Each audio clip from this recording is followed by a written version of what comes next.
Oi pessoal, vamos então para a nossa última aula de formação geopolítica contemporânea. Nessa última aula eu vou dar um apanhado geral de toda a disciplina, né? Obviamente que ela poderia ter sido muito mais bem aproveitada se a gente não tivesse o impacto da pandemia, mas enfim, né? Vamos tentar fazer do limão uma limonada, vamos tentar aprender ao máximo em casa. Espero que eu tenha contribuído aí com o ensino de vocês, com o aprendizado de vocês ao longo desses meses que a gente ficou estudando em casa, né?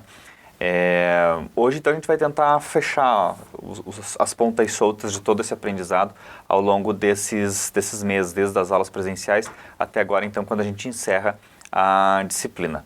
Como eu falei, ia cobrar um artigo de vocês baseado nessas considerações, mas como vocês já estão atrasados com os 4 trabalhos desse bimestre, eu vou dar essa colher de chá e aguardar a entrega desses trabalhos, né, quem ainda não entregou, para a gente poder finalizar as médias neste final de semana, porque segunda-feira encerra então definitivamente a somatória das notas.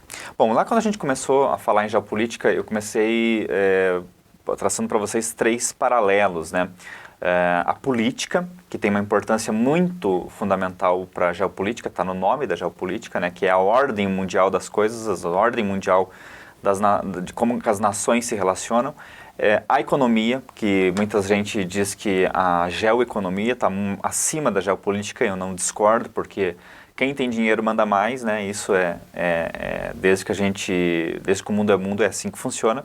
E a religião, que também tem um poder periférico, mas não menos importante diante da geopolítica. Dados esses 3 pilares, você tem uma série de acontecimentos nesse mesmo momento em todo o mundo, tem uma série de fatores que implicam em como esses atores se relacionam.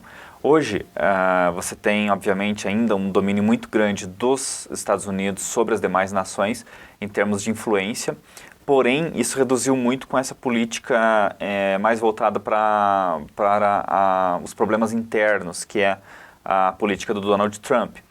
Muitos americanos viram nisso um sinal positivo porque eles entendiam que essa coisa de os Estados Unidos se colocarem como a nação que precisa proteger as demais nações, principalmente as nações africanas, as nações do Oriente Médio, colocar exército, gastar bilhões de dólares para ter algum poder de influência dentro dessas nações e só ganhar como retorno atentado terrorista e algeriza de outros países, o rechaçamento de outros países com relação aos americanos. Isso não trouxe nada de bom para os Estados Unidos, né? Isso evidentemente. E foi isso que elegeu muito o Donald Trump, também baseado nessa questão de colocar os Estados Unidos em primeiro lugar, colocar os americanos em primeiro lugar e também não fazer uma política tão voltada para os mais necessitados, o que agradou o empresariado, agradou muita gente da classe média que também não concordava, por exemplo, com o Obamacare, que era um programa de saúde pública, né, que visava atender todo mundo teria que ter um plano de saúde. Eles não viam isso com bons olhos porque, de certa forma, se viam financiando os planos de saúde daqueles que tinham menos condições, chegando ao ponto, né, do que se tornou um grande mote para o Trump, de eles terem que ajudar os latinos que lá moram e que fazem serviços subalternos. E que, muito embora os americanos necessitem desses serviços, eles não gostam de ver esses migrantes, né, tomando conta dos empregos que eles julgam ser dos americanos. Muito embora muitos americanos não se predispõem, né, a fazer esse tipo de serviço. E aí vem a história do muro, né, de erguer essa fronteira com o México, que na verdade até agora, nos últimos meses já do governo Trump, não vingou.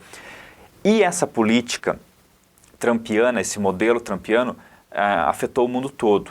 Por serem os Estados Unidos uma nação que exerce um poder de influência sobre muitos outros países, eles, de certa forma, proliferaram esse modelo trumpista para outros países. E um dos exemplos mais claros de que isso foi exportado é o próprio Brasil, onde o Jair Bolsonaro, fã declarado de Donald Trump, colocou na mesa um projeto muito semelhante àquele do Trump, no sentido do liberalismo econômico, quer dizer, você deixa aquele paternalismo da era Lula, da era Dilma, de você criar os campeões nacionais, que seriam o JBS, a BRF, empresas, grandes conglomerados, que com a ajuda do dinheiro estatal criariam mais empregos, exportariam mais matéria-prima, exportariam mais produto acabado e dessa forma, então, com a ajuda do governo, esses campeões nacionais aqueceriam a economia. Isso não deu certo porque a gente sabe muito bem no que deu, né? A JBS envolvidos até o pescoço com problemas de corrupção envolvendo o governo, né? Porque é o dinheiro que ia lá para a JBS para ajudar a se tornar um campeão nacional, parte dele voltava para o bolso dos políticos. Assim como também o grupo do Ike Batista, que também foi fomentado para ser um campeão nacional, que virou em nada, virou em pó, o grupo X, né, de vários segmentos que ele explorava. Isso foi sempre visto com muita criticidade pelo Bolsonaro como deputado, e como presidente ele propõe isso, né, essa política mais liberalizante, quer dizer, deixar o empresariado menos sufocado em termos de pagamento de impostos, de encargos sociais, e dessa forma então ele poder, com esse respiro, poder crescer pelas próprias pernas e não com a ajuda estatal. Isso, claro, sofreu um choque anafilático, né, quando veio a pandemia, porque o que acontece? Ficou como todos os brasileiros ficaram diante de um naufrágio, desde os mais pobres até aqueles que tinham condições melhores, mas que por causa da pandemia tiveram que fechar seus negócios, pararam seus negócios. Isso deu um tilt, né, no sistema, não só nos Estados Unidos, como aqui no Brasil, como lá na Turquia, quando você tem um governo de extrema direita também, né, a própria Rússia, que também você tem um sistema que não é tão parecido com o daqui, mas você tem um sistema capitalista muito mais preponderante do que em outras nações do Oriente Médio. E isso, então, causou esse problema mundial, deu esse curto-circuito na economia mundial, deu esse curto-circuito nos sistemas políticos mundiais, porque o comportamento desses dirigentes, desses governantes, diante da pandemia, se já não foi julgado, será julgado lá para frente. E o Trump, por exemplo, está sentindo isso, porque as eleições americanas estão aí, acontecem em novembro, e ele já sentiu uma queda de popularidade, já está acima dos 40% de popularidade, de aprovação de governo, que é colocado aí como um ponto muito perigoso para não reeleição, né, diante dos outros candidatos que foram eleitos. A Polônia também é um país que seguiu a mesma linha, com um governo extremamente populista e voltado para essa questão essas questões internas em detrimento da União Europeia, por exemplo, né, que tenta trabalhar as questões de um modo conjunto. O próprio Reino Unido, com o Boris Johnson também, muito na linha do Donald Trump, e que tem aí na saída da União Europeia o auge, né, desse governo isolacionista. E várias outras nações que acabaram sendo influenciadas por esse modo de governar que começou nos Estados Unidos e que se proliferou pelo mundo. É uma onda que uma hora vai passar. E o que virá na sequência é imprevisível, né? Muitos fazem uma analogia, e a gente estudou, aí, né, eu entro naquela questão que a gente estudou os sistemas de governo, que esse governo do Bolsonaro é fascista, que o governo do Donald Trump é fascista, são rótulos, né, que tentam se colocar, porque evidentemente nenhum governo gostaria de ser chamado de fascista, porque se tornou um sinônimo de coisa ruim, de governo ruim, que é a referência a Mussolini, que implementou esse sistema na Itália e que teve um fim trágico, né? Ele morreu enforcado, exposto em praça pública ao lado da esposa na Itália, e uma demonstração de que o povo já estava de saco cheio daquele modelo dele. E aí se aliou a Adolf Hitler, inclusive, né, que também pode ser chamado de, alguns falam que se espelhou no regime fascista, mas o nazismo foi tão violento e tão aterrador que ele se tornou um próprio sistema, né? Ele se tornou um sistema ao lado dos demais, e que ninguém também quer ser chamado de nazista, ninguém quer ser rotulado disso, ninguém ousa levantar essa bandeira, a não ser alguns que usam outras formas de se autodenominar, como a AfD na Alemanha, um partido que vem emergindo, mas que, embora demonstrem serem muito simpatizantes do nazismo, eles trazem outros nomes, como extrema-direita, por exemplo, para se autodenominar e dessa forma, então, tentar ganhar espaço. É muito confuso, é difícil de você fazer definições sobre este ou aquele governo, é difícil de você fazer definições sobre este ou aquele movimento político, porque há uma efervescência de ânimos, né, em todo o mundo. Há um descontentamento em geral com os governos e há uma tentativa de desestabilizar esses governos com rótulos como esses, fascista, nazista, até extrema-direita, muitos não gostam de ser chamados de extrema-direita, racistas, né, agora tá essa onda contra o racismo também, e eles colocam essa pecha em muitos governantes. Então tudo isso é uma tentativa de desestabilizar, seja para um lado, seja para o outro. Né? Assim como quem está no governo hoje, quem é bolsonarista no Brasil, por exemplo, chama de comunista os petistas, que eles veem como a grande oposição ao governo do Bolsonaro. E comunista, passou a ser, de repente, passou a ter uma conotação pejorativa negativa. Quando que o comunismo, na sua essência, a gente estudou isso lá no início da nossa aula também, Revolução Russa, na sua essência é uma tentativa do proletariado de se impor diante de um regime opressor, né? Quer dizer, ele se coloca como dono da sua propriedade, dono do local onde ele produz, e todo o lucro, toda a lucratividade daquilo que se produz, ela deve ser dividida em partes iguais para que não haja grandes fortunas e miseráveis extremos, né? Esse é o princípio do comunismo, o princípio do socialismo, que é uma variação do comunismo, como a gente estudou. Mas isso passou a ter uma pecha negativa. Friso, né? O governo do PT pode ter sido tudo, e foi muita coisa, foi corrupto, foi desonesto com a população, porém não apresentou evidências óbvias de uma tentativa de implementar comunismo no Brasil. Tanto é que o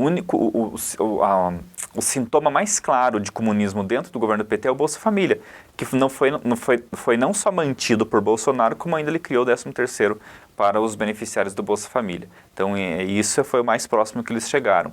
Pode ser muita coisa, mas comunista de fato não foi, né? E aí vem essa questão da China, que é colocado como um regime comunista, que também não é bem isso, porque eles trabalham o regime capitalista muito acima de qualquer iniciativa comunista. Eu vejo lá um regime bastante voltado para a repressão daqueles que pensam diferentes do governo, ou seja, muito próximo de uma ditadura, com alguma liberdade, né, que o governo, que o Partido Comunista, que é o único que existe no país, ele impõe. Só existe um partido lá e não existe eleição, né? Quem define são os membros do partido, definem quem vai tocar o país dali para frente. E só que isso, por mais surpreendente que possa ser, né? E vejam os paralelos quando se diz que o PT quebrou o Brasil sendo comunista.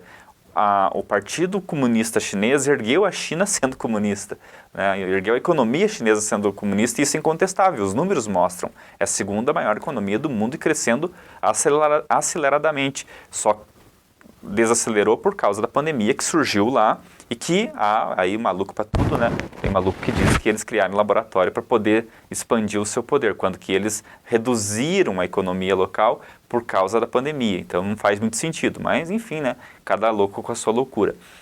O fato é que a China vem crescendo exponencialmente baseada no regime capitalista.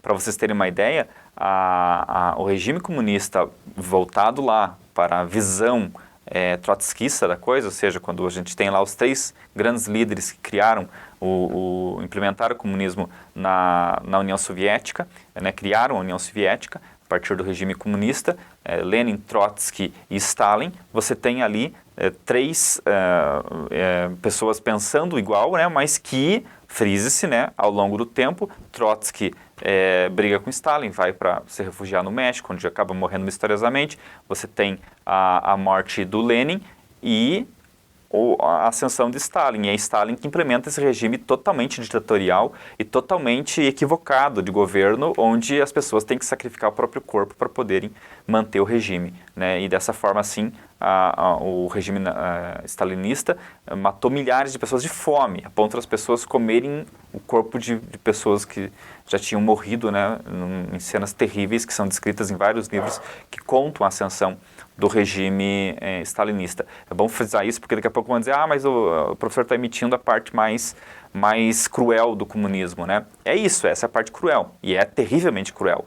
Porém, hoje, não há nada parecido com aquilo que aconteceu na União Soviética e nem na própria China, sobre o regime de Mao, que também teve grandes momentos, momentos terríveis, né, de fome, de miséria, por conta de um regime equivocado. Hoje eles aprenderam a conciliar capitalismo com o comunismo de uma forma tal que o governo brasileiro pode fazer piadinha com eles, podem fazer piadinha com o regime comunista, como o ex-ministro da Educação, Abraham Weintraub, fez, e eles fingirem que não ouviram, né? Teve até uma manifestação do embaixador e tal, mas eles não... o que eles poderiam fazer? Eles não precisavam nem se manifestar, reclamar, bastava cortar qualquer relação comercial com o Brasil e passar a importar de outros países. Mas não, eles colocam o capitalismo acima do comunismo, e a prova está evidente, eles não cortaram negócios com o Brasil. Pelo contrário, até aumentaram os negócios, porque eles andam cortando alguns negócios com os Estados Unidos também, pragmaticamente pensando na economia. Por quê? Porque o governo americano passou a impor tarifas em vários produtos que eram importados da China, numa tentativa de pressionar o regime a cortar também tarifas que eles julgavam que eram injustas de produtos que eram importados dos Estados Unidos. Então,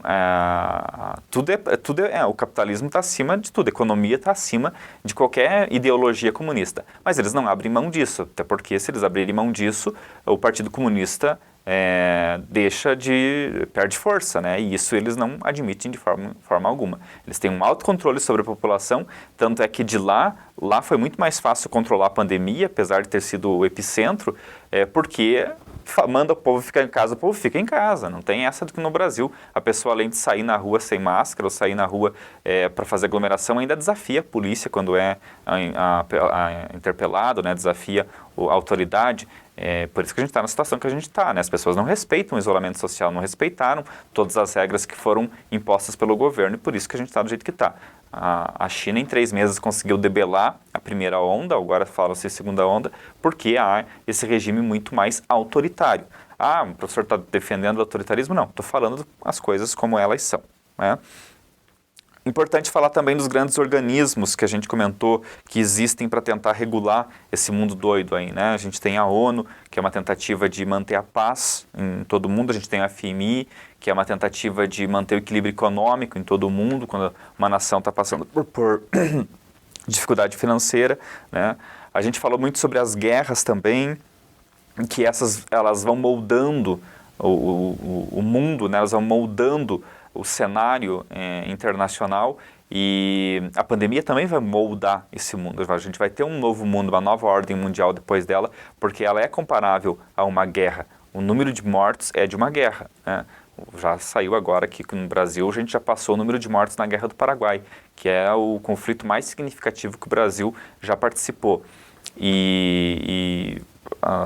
O cenário internacional, né, se você olhar lá só no último século, as guerras que a gente estudou, a Primeira Guerra moldou, a Segunda Guerra moldou o mundo, a Guerra Fria moldou o mundo, né? E a gente vive mais ou menos esse remake da Guerra Fria, porque a Guerra Fria foi essa tentativa, esse cenário de comunismo e capitalismo divergindo depois do fim da Segunda Guerra Mundial, quando a Alemanha foi dividida na Alemanha comunista, ou seja, a Alemanha Oriental, e a Alemanha capitalista, ou seja, a Alemanha Ocidental. E ali que foi a primeira prova de que o regime comunista entraria em colapso se assim continuasse, né? Tanto é que quando cai o Muro de Berlim, é tido como um momento em que você enterra o comunismo. E daí é muito surpreendente, né? Você vê tantos anos depois, ou seja, a gente vê 20 anos depois, um presidente do Brasil falando que o comunismo quer dominar aqui. Essa frase fazia muito sentido, ou pelo menos fazia mais sentido, quando houve o golpe de 64 no Brasil, quando havia, assim, uma simpatia do então presidente do Brasil, do João Goulart, de tentar fazer algumas reformas no Brasil que eram bastante legítimas, como a reforma agrária, redividir as terras no Brasil, mas que, claro, o capital não tolerava, não admitia. Isso foi um dos grandes estopins para a queda dele e o golpe, né, militar, quando então os militares tomaram o poder e assim ficaram por 25 anos, chegando ao ponto de, quando havia muita divergência, atacaram o ato institucional número 5, que acabou com a liberdade de expressão no Brasil. Essa é uma outra história, mas que tem a ver para a gente entender esse momento atual. Da religião a gente falou muito sobre, esse é um assunto que a gente falou mais recentemente, né, abordamos a questão de como as religiões influenciam, como elas têm uma questão geopolítica muito forte, porque elas disputam território, quer dizer, e aí tá o mais evidente é o território de Jerusalém, que é internacional, mas que há disputa por todas as religiões, e aí os motivos são os mais variados para dizer que ali é o seu epicentro, ali é o ponto mais significativo da sua religião. E se a gente pensar que os atentados terroristas de 11 de setembro, tudo o que se sucedeu depois com outros atentados terroristas tem a ver com religião, a gente vê o quanto que ela tem importância na geopolítica. Hoje a gente tem também como um grande conflito a guerra na Síria. A gente pediu para vocês verem o filme, espero que vocês tenham visto o filme que mostra lá como é terrível aquela situação, e que é uma guerra que se mantém também por uma questão geopolítica.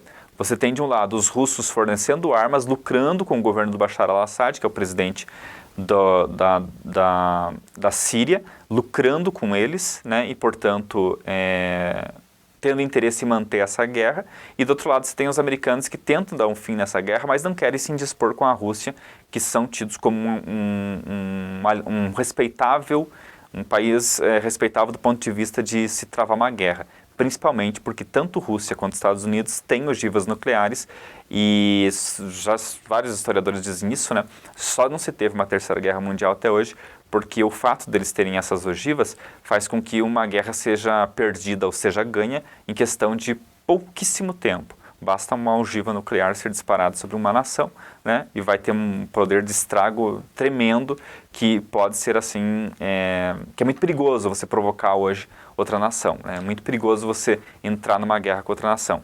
E nisso quem sofre é o povo sírio, que está lá, se é que existe, né? Quem está lá ainda com tanta destruição, com tantos escombros, você fica imaginando como é que deve ser a vida de quem não conseguiu fugir de um país totalmente estraçalhado como é a Síria. Há outros conflitos, né? A gente não chegou nesses outros conflitos, há a questão do aquecimento global, que a gente discutiu também, que eu acho muito importante que vocês estejam por dentro disso, vocês escreveram um artigo, né? Porque também é uma questão que cada vez mais ganha repercussão na discussão sobre a geopolítica. Gente, é um resumão que eu fiz hoje só para a gente resgatar um pouquinho dessas aulas desde o início do ano. Espero que vocês tenham gostado, espero que vocês possam comentar comigo lá no grupo do WhatsApp, né, o que vocês não entenderam, o que ficou mais nebuloso, o que dá para a gente discutir mais, comentar a respeito de algum assunto que eu falei aqui, que vocês tenham uma opinião formada. Fico muito feliz se vocês fizerem isso, tá?